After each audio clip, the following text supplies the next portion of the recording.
தமிழ்நாடு சட்டமன்ற பேரவையில் உள்ள இடம் ஒன்றை நிரப்புவதற்கு வேட்பாளராக நியமிக்கப்பட்டுள்ளதால் சட்ட விதிகளுக்கு இணங்க நிறுவப்பட்டுள்ள இந்திய அரசியல் அமைப்பின்பால் உண்மையான நம்பிக்கையும் கட்டுப்பாடும் கொண்டிருப்பேன் என்றும் இந்திய நாட்டின் முழு முதல் ஆட்சிமையையும் ஒருமைப்பாட்டையும் நிலை நிறுத்துவேன் என்றும் உளமாற உறுதி கூறுகிறேன்.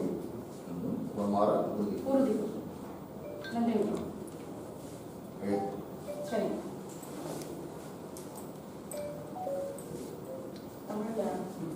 நீங்க கை வச்சு எல்லாத்தையும் எதிர போடுங்க. அப்படி போடுங்க.